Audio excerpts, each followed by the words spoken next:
Hi ಎಲ್ರಿಗೂ ನಮಸ್ಕಾರ. Welcome back to my channel. Video upload ಮಾಡೋದಕ್ಕೆ ಟೈಮ್ ಇಲ್ದಿದ್ದರಿಂದ ಸ್ವಲ್ಪ ಲೇಟಾಗಿ ಅಪ್ಲೋಡ್ ಮಾಡ್ತಾ ಇದ್ದೀನಿ. ವಿಡಿಯೋ ಸ್ಟಾರ್ಟ್ ಮಾಡೋದಕ್ಕಿಂತ ಮುಂಚೆ ನಿಮ್ಮೆಲ್ಲರಿಗೂ ಯುಗಾದಿ ಹಬ್ಬದ ಶುಭಾಶಯಗಳನ್ನ ತಿಳಿಸ್ತಾ ಇದ್ದೀನಿ. ಹಾಗೆ ಯಾರೆಲ್ಲ ಜೀವನದಲ್ಲಿ ಕಹಿ ತುಂಬಿಕೊಂಡಿದೆ ಅಂಥವ್ರ ಜೀವನದಲ್ಲಿ ಸಿಹಿ ತುಂಬಲಿ, ಇನ್ಯಾರಿಗೆಲ್ಲ ಆಲ್ರೆಡಿ ಸಿಹಿ ಸಿಕ್ಕಿದೆ ಅಂಥವ್ರಿಗೆ ಮತ್ತಷ್ಟು ಸಿಹಿ ಜೀವನದಲ್ಲಿ ಸಿಗಲಿ ಅಂತ ಹೇಳ್ತಾ ಈ ಯುಗಾದಿ ಹಬ್ಬದ ಹೊಸ ವರ್ಷನ ಸ್ವಾಗತಿಸ್ತಾ ವಿಡಿಯೋನ ಸ್ಟಾರ್ಟ್ ಮಾಡ್ತಾ ಇದ್ದೀನಿ. ಇವತ್ತು ಭಾನುವಾರ ಅಂದರೆ ಯುಗಾದಿ ಹಬ್ಬದ ದಿನ. ನನಗೆ ಹೊಸ್ತಿಲ್ ಮುಂದೆ ಬಣ್ಣದ ರಂಗೋಲಿ ಹಾಕೋದಕ್ಕೆ ತುಂಬಾ ಇಷ್ಟ. ಆದರೆ ಹೊಸ್ತಿಲ್ ಮುಂದೆ ನಮಗೆ ಜಾಗ ಇಲ್ಲದೆ ಇರೋದ್ರಿಂದ ತುಳಸಿ ಕಟ್ಟೆ ಮುಂದೆ ಈ ರೀತಿ ಬಣ್ಣದ ರಂಗೋಲಿಗಳನ್ನ ಹಾಕ್ಕೊಳ್ತೀನಿ. ಇನ್ನು ಆಚೆ ಎಲ್ಲ ಕ್ಲೀನ್ ಮಾಡಿದ್ಮೇಲೆ ಫಸ್ಟ್ ಹೋಗಿ ಫ್ರೆಶ್ ಅಪ್ ಆಗಿ ಇನ್ನು ಬೇರೆ ಅಡುಗೆ ಕೆಲಸಗಳು ಹಾಗೆ ದೇವ್ರ ಮನೆ ಕೆಲಸಗಳನ್ನ ಮಾಡ್ಕೊಳ್ತೀನಿ. ನಮ್ಮನೇಲಿ ಯಾವಾಗಲೂ ಯುಗಾದಿ ಹಬ್ಬಕ್ಕೆ ಮಾವಿನಕಾಯಿ ಚಿತ್ರಾನ್ನ ಅಥವಾ ಹುಳಿಯನ್ನು, ಒಬ್ಬಟ್ಟು ಇದನ್ನೆಲ್ಲ ಮಿಸ್ ಮಾಡದೆ ಮಾಡೇ ಮಾಡ್ತೀವಿ. ಮೊದಲು ಈ ನೈವೇದ್ಯಗಳನ್ನೆಲ್ಲ ರೆಡಿ ಮಾಡ್ಕೊಂಡ್ಬಿಟ್ರೆ ದೇವ್ರ ಮನೆ ಕೆಲಸ ಮಾಡೋದಕ್ಕೆ ಈಸಿ ಆಗುತ್ತೆ ಅಂತ ಮೊದಲಿಗೆ ನಾನಿಲ್ಲಿ ಹೋಳಿಗೆಗೆ ಹೂರಣನ ರೆಡಿ ಮಾಡ್ಕೊಳ್ತಾ ಇದ್ದೀನಿ. ನಾನಿವತ್ತು ಕಾಯಿ ಹೋಳಿಗೆನ ಮಾಡ್ತಾಯಿದ್ದೆ. ಹಾಗಾಗಿ 3 ಕಪ್ ಆಗುವಷ್ಟು ಹಸಿ ತೆಂಗಿನಕಾಯಿ ತುರಿನ ಹಾಕ್ಕೊಂಡಿದ್ದೀನಿ.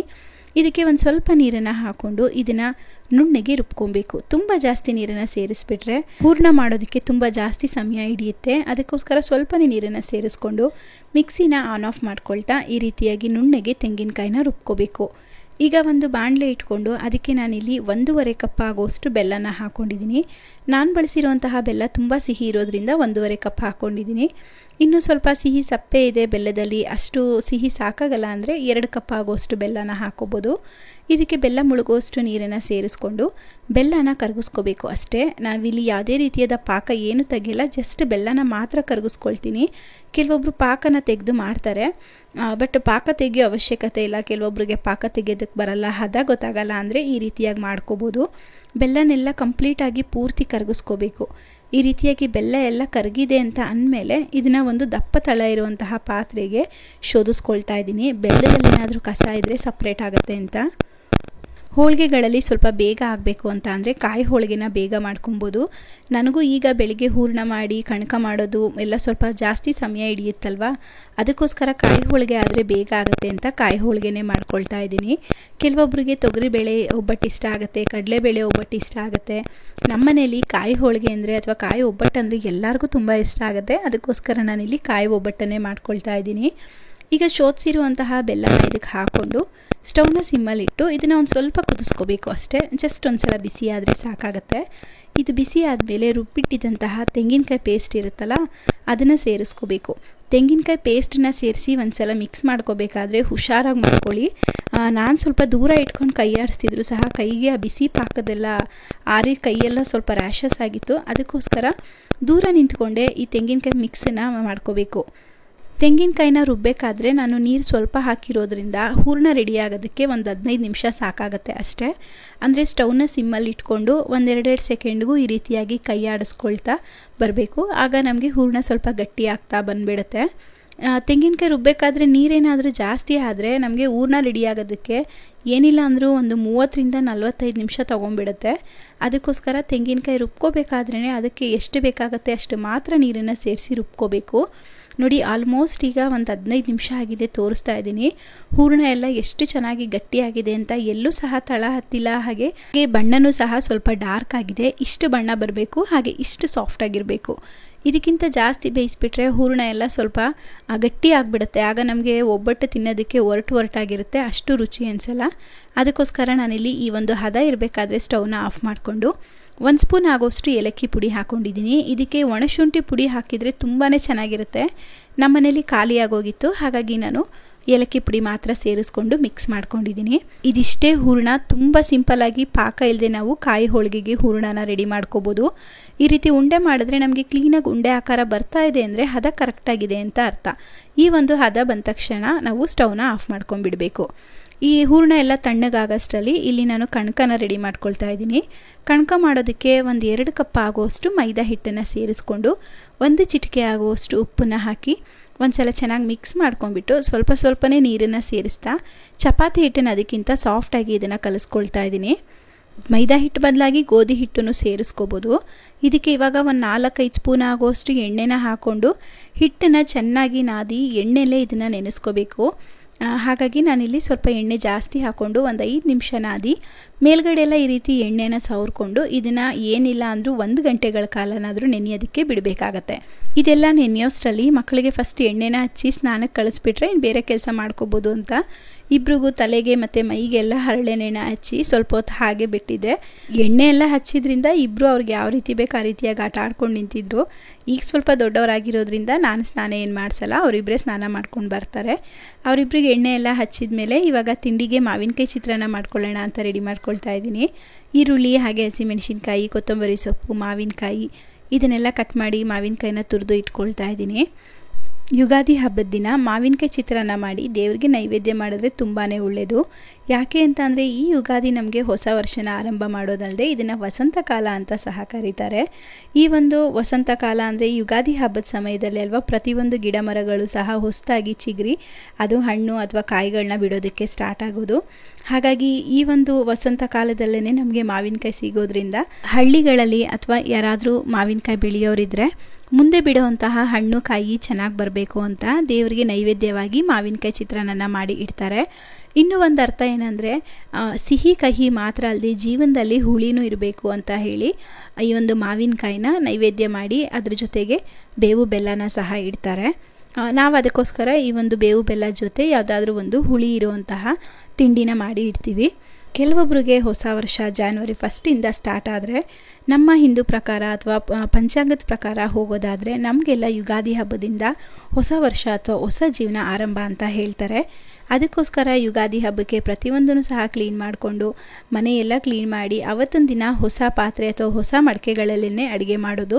ಆದರೆ ಈಗ ಹಬ್ಬ ಅಂದ ತಕ್ಷಣ ಹೋಗಿ ಅದಕ್ಕೋಸ್ಕರ ಹೊಸ ಪಾತ್ರೆ ತಂದು ಅಡುಗೆ ಮಾಡೋದಕ್ಕಾಗಲ್ಲ ಅಲ್ವಾ.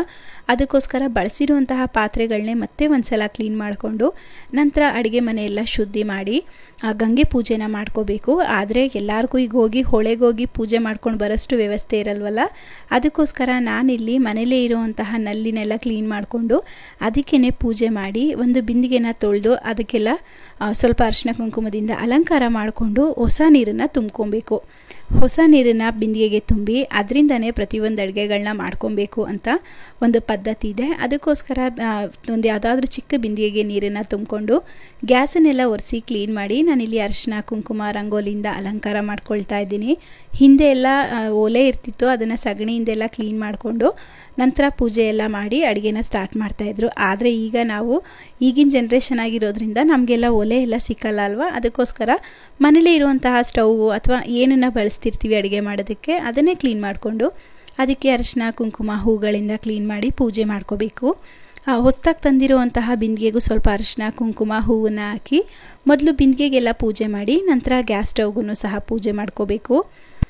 ಬಿಂದಿಗೆಲಿರುವಂತಹ ನೀರನ್ನೇ ಬಳಸೋದಾದರೆ ದೊಡ್ಡ ದೊಡ್ಡ ಅಂಡೆಗಳು ಅಥವಾ ಗುಂಡಿಗಳು ಅಂತ ಏನು ಕರಿತೀವಿ ಅದಕ್ಕೇ ನೀರನ್ನು ತುಂಬಿ ಇಟ್ಕೊಳ್ತಾರೆ. ಆದರೆ ನಮಗೆಲ್ಲ ಈಗ ಸಿಂಕಲ್ಲಿ ಬರುತ್ತೆ ಅಥವಾ ಕುಡಿಯೋ ನೀರು ಒಂದು ಅಕ್ವಾ ಫಿಲ್ಟ್ರೆಲ್ಲ ಇರುತ್ತಲ್ವ. ಅದಕ್ಕೋಸ್ಕರ ನಾನಿಲ್ಲಿ ಯಾವುದೇ ರೀತಿಯಾದ ದೊಡ್ಡ ದೊಡ್ಡ ಅಂಡೆಗಳು ಬಿಂದಿಗೆಗಳನ್ನ ಇಟ್ಕೊಂಡಿಲ್ಲ. ಚಿಕ್ಕದಾಗಿ ಮನೇಲಿ ತುಂಬಿರುವಂತಹ ಬಿಂದಿಗೆ ಇರಬೇಕು ಅಂತ ಈ ಚಿಕ್ಕ ಬಿಂದಿಗೆಗೇ ಯಾವಾಗಲೂ ನೀರನ್ನು ತುಂಬಿ ಇಟ್ಕೊಂಡಿರ್ತೀನಿ. ಇನ್ನು ಮಂಗಳಾರತಿ ಎಲ್ಲ ಮಾಡಿದ್ಮೇಲೆ ನಾವು ಸಹ ಮಂಗಳಾರತಿನೆಲ್ಲ ತೊಗೊಂಡು ಸ್ಟವ್ಗೆಲ್ಲ ನಮಸ್ಕಾರ ಮಾಡಿ ನಂತರ ಮುಂದಿನ ಅಡುಗೆ ಕೆಲಸಗಳೇನಿರುತ್ತೆ ಅದನ್ನು ಆರಂಭ ಮಾಡ್ಕೋಬೇಕು. ಮೊದಲಿಲ್ಲಿ ನಾನು ಮಾವಿನಕಾಯಿ ಚಿತ್ರಾನ್ನ ಮಾಡ್ಕೊಂಬಿಡೋಣ ಅಂತ ಮಾಡ್ಕೊಳ್ತಾ ಇದ್ದೀನಿ. ಅದಕ್ಕೆ ಒಂದು 4 ಸ್ಪೂನ್ ಆಗೋಷ್ಟು ಎಣ್ಣೆ ಹಾಕ್ಕೊಂಡು ಎಣ್ಣೆ ಸ್ವಲ್ಪ ಬಿಸಿ ಆಗ್ತಿದ್ದಾಗೇ 1 ಸ್ಪೂನ್ ಆಗೋಷ್ಟು ಉದ್ದಿನಬೇಳೆ 1 ಸ್ಪೂನ್ ಆಗೋಷ್ಟು ಕಡಲೆಬೇಳೆನ ಹಾಕ್ಕೊಂಡು ಈ ರೀತಿ ಫ್ರೈ ಮಾಡ್ಕೋಬೇಕು. ಇದಕ್ಕೇ 1 ಸ್ಪೂನ್ ಆಗೋಷ್ಟು ಸಾಸಿವೆ ಹಾಕಿ 1 ಈರುಳ್ಳಿನ ಹಾಕ್ಕೊಂಡು ಈರುಳ್ಳಿ ಎಲ್ಲ ಸ್ವಲ್ಪ ಬಣ್ಣ ಬದಲಾಗೋವರೆಗೂ ಫ್ರೈ ಮಾಡ್ಕೊಳ್ತಿದ್ದೀನಿ. ಕೆಲವೊಬ್ಬರು ದೇವರ ನೈವೇದ್ಯಕ್ಕೆ ಅಂದರೆ ಈರುಳ್ಳಿನ ಇಡಲ್ಲ, ಅಂಥವ್ರು ಸ್ಕಿಪ್ ಮಾಡಿನೂ ಮಾಡ್ಬೋದು. ನಮ್ಮನೇಲಿ ಈರುಳ್ಳಿ ಇರುವಂತಹ ನೈವೇದ್ಯ ಇಡ್ತೀವಿ, ಅದಕ್ಕೋಸ್ಕರ ಈರುಳ್ಳಿನ ಹಾಕ್ಕೊಂಡಿದ್ದೀನಿ. ಒಂದು 15ರಿಂದ 20 ಆಗೋಷ್ಟು ಕರಿಬೇವಿನ ಎಲೆ 4ರಿಂದ 5 ಆಗೋಷ್ಟು ಹಸಿಮೆಣಸಿನ್ಕಾಯಿನ ಹಾಕ್ಕೊಂಡು ಫ್ರೈ ಮಾಡಿ ಇದಕ್ಕೆ ಇವಾಗ 1/4 ಟೀ ಸ್ಪೂನ್ ಆಗೋಷ್ಟು ಅರಿಶಿನ ಪುಡಿ, ರುಚಿಗೆ ಎಷ್ಟು ಬೇಕಾಗತ್ತೆ ಅಷ್ಟು ಉಪ್ಪನ್ನು ಸೇರಿಸ್ಕೊಂಡು ಸ್ಟವ್ನ ಆಫ್ ಮಾಡ್ಕೊಂಡಿದ್ದೀನಿ. ತುರಿದಿಟ್ಟಿದ್ದಂತಹ 1 ಕಪ್ ಆಗೋಷ್ಟು ತೋತಾಪುರಿ ಮಾವಿನಕಾಯಿನ ಹಾಕ್ಕೊಂಡಿದ್ದೀನಿ. ಬೇಕಿದ್ರೆ ಹುಳಿ ಮಾವಿನಕಾಯಿನೂ ಸೇರಿಸ್ಕೋಬೋದು. 3/4 ಕಪ್ ಆಗೋಷ್ಟು ಹಸಿ ತೆಂಗಿನಕಾಯಿ ತುರಿನ ಸೇರಿಸ್ಕೊಂಡು ಇದಕ್ಕೆ ಸ್ವಲ್ಪ ಕೊತ್ತಂಬರಿ ಸೊಪ್ಪನ್ನ ಸೇರಿಸಿ ಒಂದು ಸಲ ಚೆನ್ನಾಗಿ ಮಿಕ್ಸ್ ಮಾಡ್ಕೊಂಡ್ಬಿಡೋದು ಅಷ್ಟೇ. ಇಷ್ಟು ಮಾಡಿಕೊಂಡ್ರೆ ನಮಗೆ ಈ ಒಂದು ಗೊಜ್ಜನ್ನ ಒಂದು 3-4 ದಿನ ಆಚೆ ಇಟ್ಕೋಬೋದು. ಹುಳಿಯಾಗಿರೋದ್ರಿಂದ ಸ್ವಲ್ಪನೂ ಸಹ ಸ್ಮೆಲ್ ಬರಲ್ಲ. ನೀವು ಫ್ರಿಜ್ಜಲ್ಲಿ ಇಡ್ತೀನಿ ಆಮೇಲೆ ಯೂಸ್ ಮಾಡ್ತೀನಿ ಅಂದರೆ 1 ವಾರನೂ ಸಹ ಈ ಒಂದು ಗೊಜ್ಜನ್ನ ಸ್ಟೋರ್ ಮಾಡಿ ಇಟ್ಕೊಂಡು ನಮಗೆ ಯಾವಾಗ ಬೇಕೋ ಆವಾಗ ಬಿಸಿ ಅನ್ನಕ್ಕೆ ಕಲಿಸ್ಕೊಂಡು ತಿನ್ಬೋದು. ತರಕಾರಿ ಕಟ್ ಮಾಡ್ಕೊಳ್ತಾ ಇನ್ನೊಂದು ಕಡೆಗೆ ಅನ್ನ ಮಾಡೋದಕ್ಕೆ ಇಟ್ಟಿದೆ. ಬಿಸಿ ಅನ್ನನೂ ಸಹ ರೆಡಿಯಾಗಿತ್ತು. ಈಗ ಮಾಡಿರುವಂತಹ ಮಾವಿನಕಾಯಿ ಚಿತ್ರಾನ್ನ ಗೊಜ್ಜಿಗೆ ಎಷ್ಟು ಬೇಕಾಗುತ್ತೆ ಅಷ್ಟು ರೈಸ್ನ ನೋಡಿಕೊಂಡು ಸೇರಿಸಿ ಇದನ್ನು ಒಂದು ಸಲ ಮಿಕ್ಸ್ ಮಾಡ್ಕೊಂಡ್ಬಿಟ್ರೆ ನಮಗೆ ನೈವೇದ್ಯಕ್ಕೆ ಮಾವಿನಕಾಯಿ ಚಿತ್ರಾನ್ನ ರೆಡಿ ಆಗುತ್ತೆ. ಮಾವಿನಕಾಯಿ ಚಿತ್ರಾನ್ನ ಮಾಡ್ಕೊಂಡ್ಮೇಲೆ ಹೋಳಿಗೆನ ಸ್ವಲ್ಪ ಲೇಟಾಗಿ ಮಾಡ್ಕೊಳ್ಳೋಣ ಅಂತ ಫಸ್ಟು ಪೂಜೆ ಮಾಡ್ಕೊಳ್ಳೋದಕ್ಕೆ ರೆಡಿ ಮಾಡ್ಕೊಳ್ತಾ ಇದ್ದೀನಿ. ನಾವಿಲ್ಲಿ ಹಬ್ಬಗಳಲ್ಲಿ ಅಮಾವಾಸ್ಯೆ ದಿನಗಳಲ್ಲಿ ಅಭಿಷೇಕನ ಮಾಡ್ತೀವಿ. ಹಾಗಾಗಿ ಅಭಿಷೇಕಕ್ಕೆ ಬೇಕಾಗಿರುವಂತಹ ಪ್ರತಿಯೊಂದು ಪದಾರ್ಥಗಳನ್ನ ಒಂದು ಕಡೆಗೆ ಸೇರಿಸ್ಕೊಳ್ತಾ ಇದ್ದೀನಿ. ಅಂದರೆ ಹಾಲು, ಮೊಸರು, ತುಪ್ಪ, ಜೇನುತುಪ್ಪ, ಹಾಗೆ ಬಾಳೆಹಣ್ಣು, ಗೋಡಂಬಿ, ದ್ರಾಕ್ಷಿ, ಕಲ್ಸಕ್ಕರೆ ಜೊತೆಗೆ ಸ್ವಲ್ಪ ಖರ್ಜೂರನ ಸಹ ಈ ರೀತಿ ಸಣ್ಣದಾಗಿ ಕಟ್ ಮಾಡಿ ಇಟ್ಕೊಂಡಿದ್ದೀನಿ. ಪಂಚಾಮೃತ ಅಭಿಷೇಕ ಮಾಡಿ ಮುಗಿಸಿದ ಮೇಲೆ ಅರಿಶಿನ ಕುಂಕುಮದ ಅಭಿಷೇಕನೂ ಸಹ ಮಾಡ್ಕೊಳ್ತೀವಿ. ಅದಕ್ಕೋಸ್ಕರ ಒಂದು ಗ್ಲಾಸ್ಗೆ 2 ಸ್ಪೂನ್ ಆಗುವಷ್ಟು ಅರಿಶಿನ, ಮತ್ತೊಂದು ಗ್ಲಾಸ್ಗೆ 2 ಸ್ಪೂನ್ ಆಗುವಷ್ಟು ಕುಂಕುಮ, ಹಾಗೆ 1 ಸ್ಪೂನ್ ಆಗುವಷ್ಟು ಗಂಧದ ಪುಡಿಗೆ ಸ್ವಲ್ಪನೇ ನೀರನ್ನು ಸೇರಿಸ್ಕೊಳ್ತಾ ಇದನ್ನೆಲ್ಲ ಪೇಸ್ಟ್ ರೀತಿಯಾಗಿ ಮಾಡಿಕೊಂಡು ಅಭಿಷೇಕನ ಮಾಡ್ಕೊಳ್ತೀವಿ. ಮೊದಲೇ ಎಲ್ಲ ತಯಾರಿ ಮಾಡಿ ಇಟ್ಕೊಂಡ್ಬಿಟ್ರೆ ಅಭಿಷೇಕ ಮಾಡಬೇಕಾದ್ರೆ ಸ್ವಲ್ಪ ಬೇಗ ಆಗುತ್ತೆ ಅಂತ ನಾನಿಲ್ಲಿ ಪ್ರತಿಯೊಂದನ್ನು ಸಹ ಮೊದಲೇ ತಯಾರಿ ಮಾಡಿ ಇಟ್ಕೊಳ್ತೀನಿ. ನಮ್ಮನೇಲಿ ದೇವ್ರ ಮನೆ ತುಂಬ ಚಿಕ್ಕದಾಗಿರೋದ್ರಿಂದ ಒಳಗಡೆ ಎಲ್ಲ ಅಭಿಷೇಕ ಮಾಡೋದಕ್ಕೆ ಜಾಗ ಸಾಕಾಗಲ್ಲ. ಅದಕ್ಕೋಸ್ಕರ ಹಾಲಲ್ಲೇ ಜಾಗನೆಲ್ಲ ಕ್ಲೀನ್ ಮಾಡಿಕೊಂಡು ಒಂದು ತಟ್ಟೆಗೆ ಪ್ರತಿಯೊಂದು ವಿಗ್ರಹಗಳನ್ನ ಇಟ್ಟು ಹಾಲ್ ಮಧ್ಯದಲ್ಲೇ ನಾವು ಅಭಿಷೇಕನ ಮಾಡ್ಕೊಳ್ತೀವಿ. ನನ್ನ ಹಸ್ಬೆಂಡ್ಗೆ ಟೈಮ್ ಇದ್ದರೆ ಅವರೇ ಅಭಿಷೇಕನ ಮಾಡ್ತಾರೆ. ನಾನು ಬುಕ್ಸಲ್ಲಿರುವಂತಹ ಮಂತ್ರಗಳನ್ನ ಹೇಳ್ತಾ ಹೋಗ್ತೀನಿ. ಅವ್ರಿಗಷ್ಟು ಸಮಯ ಇಲ್ಲ ಅಂತ ಅಂದರೆ ನಾನೇ ಅದರಲ್ಲಿರುವಂತಹ ಮಂತ್ರನೆಲ್ಲ ಹೇಳ್ತಾ ಅಭಿಷೇಕನ ಮಾಡ್ಕೊಳ್ತೀನಿ. ಆದರೆ ಈಗ ಹಬ್ಬ ಇದ್ದಿದ್ದರಿಂದ ಅವ್ರ ಮನೇಲೇ ಇದ್ರಲ್ಲ, ಅದಕ್ಕೋಸ್ಕರ ಅವರೇ ಅಭಿಷೇಕನ ಮಾಡ್ಕೊಳ್ತಿದ್ರು.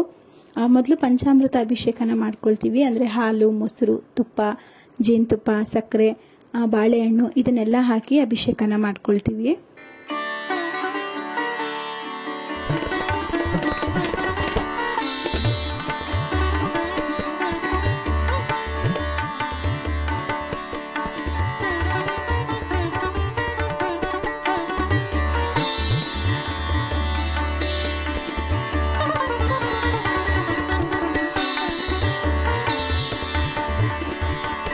ಪಂಚಾಮೃತ ಅಭಿಷೇಕನೆಲ್ಲ ಮಾಡಿ ಮುಗಿಸ್ಕೊಂಡ್ಮೇಲೆ ಮತ್ತೆ ವಿಗ್ರಹಗಳನ್ನೆಲ್ಲ ಚೆನ್ನಾಗಿ ತೊಳೆದು ಮೊದಲು ಗಂಧದಿಂದ ಅಭಿಷೇಕ ಮಾಡಿ ನಂತರ ಅರಿಶಿಣದ ನೀರದಿಂದ ಅಭಿಷೇಕ ಮಾಡ್ಕೊಳ್ತೀವಿ.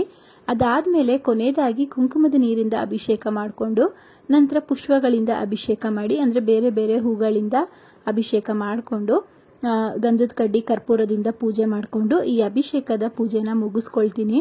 ಅಭಿಷೇಕ ಮಾಡಿರುವಂತಹ ವಿಗ್ರಹಗಳನ್ನೆಲ್ಲ ಹಾಗೆ ಇಟ್ಬಿಟ್ರೆ ತುಂಬ ಕರೆ ಕಟ್ಟುತ್ತೆ.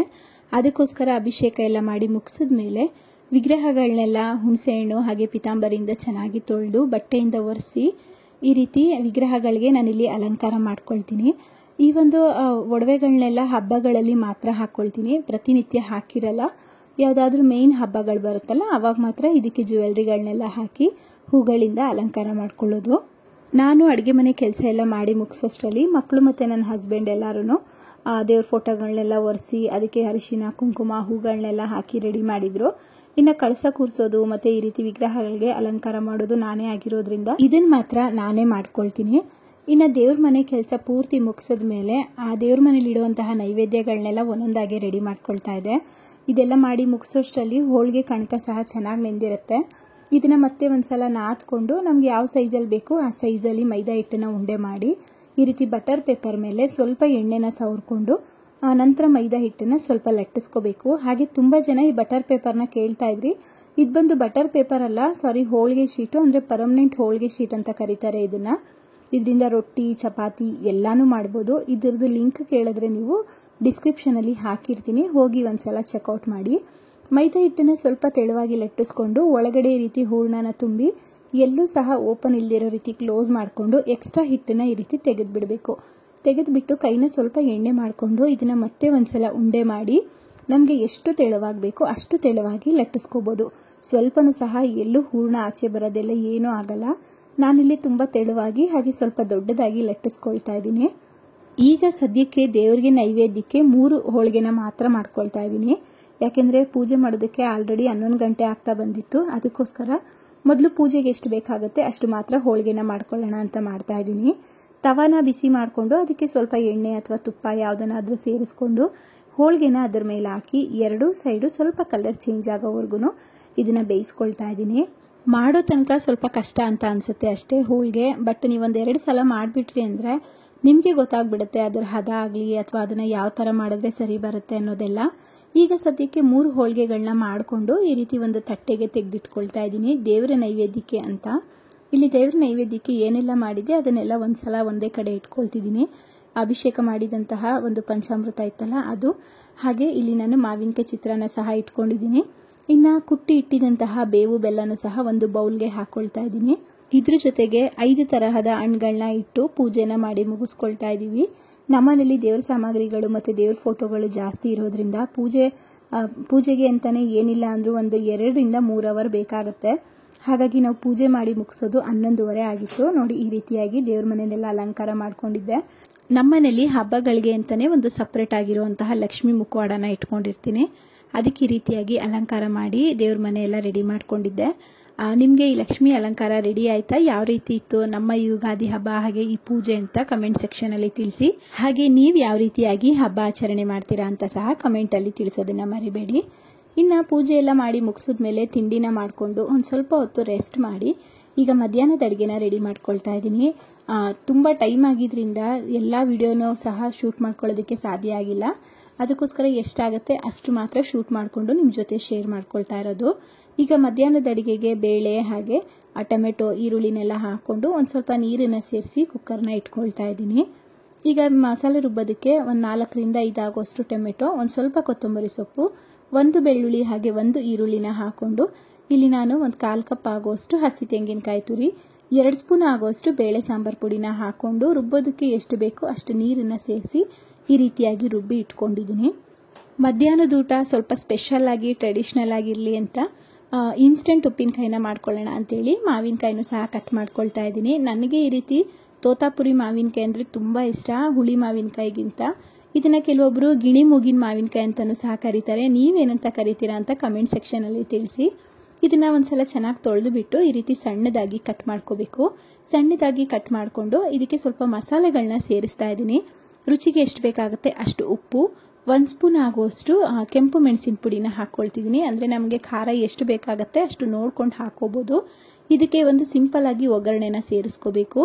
ಅದಕ್ಕೋಸ್ಕರ ಒಂದು ಪಾತ್ರೆನ ಇಟ್ಕೊಂಡು ಒಂದು 2-3 ಸ್ಪೂನ್ ಆಗುವಷ್ಟು ಎಣ್ಣೆ ಹಾಕ್ಕೊಳ್ತಿದ್ದೀನಿ. ಎಣ್ಣೆ ಸ್ವಲ್ಪ ಜಾಸ್ತಿ ಇದ್ದರೆ ಈ ಇನ್ಸ್ಟೆಂಟ್ ಉಪ್ಪಿನಕಾಯಿನ ತುಂಬ ದಿನ ಇಟ್ಕೋಬೋದು. ಅದಕ್ಕೋಸ್ಕರ ನಾನಿಲ್ಲಿ 4-5 ಸ್ಪೂನ್ ಆಗುವಷ್ಟು ಎಣ್ಣೆನೇ ಹಾಕ್ಕೊಂಡಿದ್ದೀನಿ. ಎಣ್ಣೆ ಎಲ್ಲ ಸ್ವಲ್ಪ ಬಿಸಿ ಆಗ್ತಿದ್ದಾಗೇ ಇದಕ್ಕೆ ಒಂದು 1/4 ಟೀ ಸ್ಪೂನ್ ಆಗುವಷ್ಟು ಸಾಸಿವೆ ಹಾಗೆ ಒಂದು ಸ್ವಲ್ಪ ಹಿಂಗು, ಒಂದು 4 ರಿಂದ 10 ಕಡ್ಡಿ ಆಗುವಷ್ಟು ಕರಿಬೇವಿನ ಎಲೆನ ಹಾಕ್ಕೊಂಡಿದ್ದೀನಿ. ಹಾಗೆ 2 ಬ್ಯಾಡಗೆ ಮೆಣಸಿನಕಾಯಿನ ಹಾಕ್ಕೊಂಡು ಇದನ್ನು ಒಗ್ಗರಣೆ ಮಾಡ್ಕೊಳ್ಳೋದಷ್ಟೇ.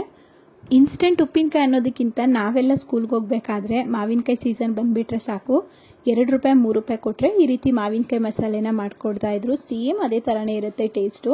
ಈಗ ಮಾಡಿರುವಂತಹ ಒಗ್ಗರಣೆನ ಇದಕ್ಕೆ ಒಂದ್ಸಲ ಸೇರಿಸ್ಕೊಂಡು ಮಿಕ್ಸ್ ಮಾಡ್ಕೊಂಡ್ಬಿಟ್ರೆ ನಮಗೆ ಇನ್ಸ್ಟೆಂಟ್ ಉಪ್ಪಿನಕಾಯಿ ಅಥವಾ ಮಾವಿನಕಾಯಿ ಒಗ್ಗರಣೆ ರೆಡಿ ಆಗುತ್ತೆ. ಇದ್ರ ಜೊತೆಗೆ ಒಂದು ಸ್ವಲ್ಪ ಮಜ್ಜಿಗೆನ ಮಾಡ್ಕೊಳ್ಳೋಣ ಅಂತೇಳಿ 1/4 ಲೀಟರ್ ಆಗುವಷ್ಟು ಮೊಸರನ್ನ ಮಡಿಕೆಗೆ ಹಾಕೊಂಡಿದ್ದೀನಿ. ನಂತರ ರುಚಿಗೆ ಎಷ್ಟು ಬೇಕಾಗುತ್ತೆ ಅಷ್ಟು ಉಪ್ಪನ್ನು ಸೇರಿಸ್ಕೊಂಡು ಇದನ್ನು ಈ ರೀತಿಯಾಗಿ 1-2 ಸಲ ಮೊಸರನ್ನ ಕಡಿಬೇಕು. ಆಗ ನಮಗೆ ಅದರಲ್ಲಿರುವಂತಹ ಗಂಟುಗಳೆಲ್ಲ ಹೋಗುತ್ತೆ. ಮಡಿಕೆಯಲ್ಲಿ ಮಜ್ಜಿಗೆನ ಮಾಡಿಕೊಂಡ್ರೆ ತಣ್ಣಗೂ ಇರುತ್ತೆ, ಹಾಗೆ ಜಾಸ್ತಿ ಹುಳಿ ಬರೋದಿಲ್ಲ, ರುಚಿನೂ ಸಹ ಚೆನ್ನಾಗಿರುತ್ತೆ. ಮೊಸರನ್ನ ಈ ರೀತಿಯಾಗಿ ಕಡಿದ ಮೇಲೆ ಇದ್ರ ತುಂಬ ನೀರನ್ನು ಸೇರಿಸ್ಕೊಂಡು ಸಣ್ಣದಾಗಿ ಕಟ್ ಮಾಡಿರುವಂತಹ ಕೊತ್ತಂಬರಿ ಸೊಪ್ಪು ಹಾಗೆ 1/4 ಟೀ ಸ್ಪೂನ್ ಆಗುವಷ್ಟು ಇಂಗನ್ನು ಸೇರಿಸ್ಕೊಂಡ್ರೆ ನಮಗೆ ಮಜ್ಜಿಗೆ ರೆಡಿ ಆಗುತ್ತೆ. ಯಾವುದೇ ಮಜ್ಜಿಗೆ ಮಾಡಿದ್ರೂ ಒಂದು ಸ್ವಲ್ಪ ಇಂಗನ್ನು ಸೇರಿಸೋದ್ರಿಂದ ಮಜ್ಜಿಗೆ ರುಚಿನೂ ಹೆಚ್ಚೋದಲ್ಲದೆ ತುಂಬ ಬೇಗ ಜೀರ್ಣ ಆಗುತ್ತೆ. ಅದಕ್ಕೋಸ್ಕರ ಒಂದು ಸ್ವಲ್ಪ ಇಂಗನ್ನು ಸೇರಿಸ್ಕೊಂಡು ಮಿಕ್ಸ್ ಮಾಡ್ಕೊಳ್ತಾ ಇದ್ದೀನಿ. ಈಗ ಇಲ್ಲಿ ಸಾಂಬಾರನ್ನ ಮಾಡ್ಕೊಳ್ಳೋಣ ಅಂತ ಒಂದು ಪಾತ್ರೆಗೆ ಎಣ್ಣೆ ಹಾಗೆ ಸ್ವಲ್ಪ ಸಾಸಿವೆನ ಹಾಕ್ಕೊಂಡಿದ್ದೀನಿ. ನಂತರ ಒಂದು 10 ಕರಿಬೇವಿನ ಎಲೆನ ಹಾಕ್ಕೊಂಡು ತೊಳೆದಿಟ್ಟಿದ್ದಂತಹ ನುಗ್ಗೆಕಾಯಿನ ಸೇರಿಸಿ ಇದನ್ನು ಸ್ವಲ್ಪ ಈ ರೀತಿಯಾಗಿ ಫ್ರೈ ಮಾಡ್ಕೋಬೇಕು. ಅಂದರೆ ಆ ನುಗ್ಗೆಕಾಯಿಲಿರುವಂತಹ ಹಸಿ ಸ್ಮೆಲ್ಲೆಲ್ಲ ಹೋಗಿ ಸ್ವಲ್ಪ ಬಣ್ಣ ಡಾರ್ಕ್ ಆಗುತ್ತೆ, ಅಲ್ಲಿವರೆಗೂ ಇದನ್ನು ಫ್ರೈ ಮಾಡ್ಕೊಳ್ತಿದ್ದೀನಿ. ಈ ಬೇಸಿಗೆಗಾಲದಲ್ಲೇ ನುಗ್ಗೆಕಾಯಿ ಸೀಸನ್ ಸಹ ಸ್ಟಾರ್ಟ್ ಆಗೋದ್ರಿಂದ ನುಗ್ಗೆಕಾಯಿ ಈಗ ತುಂಬಾ ರುಚಿಯಾಗಿರುತ್ತೆ. ಅದರಿಂದ ಸಾಂಬಾರು ಮಾಡಿದ್ರೆ ಒಂದು ಒಳ್ಳೆ ಘಮ ಟೇಸ್ಟ್ ಬರುತ್ತೆ. ಅದಕ್ಕೋಸ್ಕರ ನಾನು ಹಿಂದಿನ ದಿನಾನೇ ನುಗ್ಗೆಕಾಯಿ ಮಾವಿನಕಾಯಿನೆಲ್ಲ ತಂದಿಟ್ಕೊಂಡಿದ್ದೆ. ನುಗ್ಗೆಕಾಯಿನ ಸ್ವಲ್ಪ ಫ್ರೈ ಮಾಡ್ಕೊಂಡ್ಮೇಲೆ ರುಬ್ಬಿರುವಂತಹ ಮಸಾಲೆನ ಸೇರಿಸ್ಕೊಂಡು ಮಸಾಲೆನೂ ಸ್ವಲ್ಪ ಫ್ರೈ ಮಾಡಿ ಇದಕ್ಕೆ ಇವಾಗ ಬೇಯಿಸಿಟ್ಟಿದ್ದಂತಹ ಬೇಳೆ ಮತ್ತು ಟೊಮೆಟೊ ಈರುಳ್ಳಿ ಇತ್ತಲ್ಲ ಅದನ್ನು ಹಾಕ್ಕೊಂಡು ಒಂದು ಸ್ವಲ್ಪ ನೀರನ್ನು ಸೇರಿಸಿ ರುಚಿಗೆ ಎಷ್ಟು ಬೇಕಾಗುತ್ತೆ ಅಷ್ಟು ಉಪ್ಪನ್ನು ಸೇರಿಸ್ಕೊಂಡು ಇದನ್ನು ಒಂದು 10 ರಿಂದ 15 ನಿಮಿಷ ಕುದಿಸ್ಕೋಬೇಕು. ಅಂದರೆ ಆ ನುಗ್ಗೆಕಾಯಿ ಎಲ್ಲ ಚೆನ್ನಾಗಿ ಬೇಯಬೇಕು, ಅಲ್ಲಿವರೆಗೂ ಇದನ್ನು ಕುದಿಸ್ಕೋಬೇಕಾಗತ್ತೆ. ಈಗ ಬಿಸಿಲು ಜಾಸ್ತಿ ಇರೋದ್ರಿಂದ ತುಂಬ ಹೊತ್ತು ಅಡುಗೆ ಮನೆಯಲ್ಲೇ ಇದ್ರೆ ಜಾಸ್ತಿ ಸೆಕೆ ಅನ್ನಿಸ್ತಾ ಇರುತ್ತೆ. ಇಷ್ಟೆಲ್ಲ ಅಡುಗೆ ಮಾಡಿ ಮುಗಿಸೋಷ್ಟರಲ್ಲಿ ನನಗಂತೂ ಅಡುಗೆ ಮನೇಲಿ ನಿಂತ್ಕೊಳ್ಳೋದಕ್ಕೆ ಆಗ್ತಿರಲಿಲ್ಲ, ಅಷ್ಟು ಬಿಸಿ ಬಿಸಿ ಅನ್ನಿಸ್ತಾ ಇತ್ತು. ಒಂದು ಸ್ವಲ್ಪ ಹೊತ್ತು ಬ್ರೇಕ್ ತಗೊಂಡು ಐಸ್ ಕ್ರೀಮ್ನ ತಿಂದು ನಂತರ ಅಡುಗೆನ ಸ್ಟಾರ್ಟ್ ಮಾಡೋಣ ಅಂಥೇಳಿ ಐಸ್ ಕ್ರೀಮ್ನ ತಿಂತಾಯಿದ್ದೀನಿ. ಈಗ ಸ್ವಲ್ಪ ಬಿಸಿಲು ಜಾಸ್ತಿ ಇದೆ ಅಲ್ವಾ, ಅದಕ್ಕೋಸ್ಕರ ನಮ್ಮ ಮನೇಲಿ ಆಲ್ಮೋಸ್ಟ್ ಯಾವಾಗಲೂ ಐಸ್ ಕ್ರೀಮ್ ಎಲ್ಲ ಫ್ರಿಜ್ಜಲ್ಲಿ ಇದ್ದೇ ಇರುತ್ತೆ. ಮಕ್ಕಳು ಈ ಟೈಮಲ್ಲಿ ಬಿಟ್ಟರೆ ಇನ್ನು ಬೇರೆ ಟೈಮಲ್ಲಿ ಐಸ್ ಕ್ರೀಮ್ ಎಲ್ಲ ತಿನ್ನೋದಕ್ಕಾಗಲ್ವಲ್ಲ, ಅದಕ್ಕೋಸ್ಕರ ನಾವಿಲ್ಲಿ ಈ ಟೈಮಲ್ಲಿ ಸ್ವಲ್ಪ ಫ್ರಿಜ್ಜಲ್ಲಿ ಐಸ್ ಕ್ರೀಮು ಫ್ರೂಟ್ಸು ಅದನ್ನೆಲ್ಲ ಇಟ್ಟಿರ್ತೀನಿ.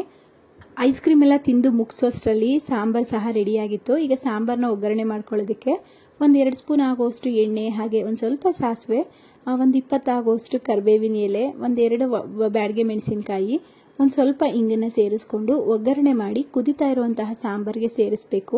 ಒಗ್ಗರಣೆ ಸೇರಿಸ್ತಿದ್ದಾಗೇನೆ ಸ್ಟವ್ನ ಆಫ್ ಮಾಡಿಕೊಂಡು ನಾನಿಲ್ಲಿ ಸ್ವಲ್ಪ ಕೊತ್ತಂಬರಿ ಸೊಪ್ಪು ಹಾಗೆ 1/4 ಕಪ್ ಆಗುವಷ್ಟು ಹಸಿ ತೆಂಗಿನಕಾಯಿ ತುರಿನ ಸೇರಿಸಿ ಮಿಕ್ಸ್ ಮಾಡ್ಕೊಳ್ತಾ ಇದ್ದೀನಿ.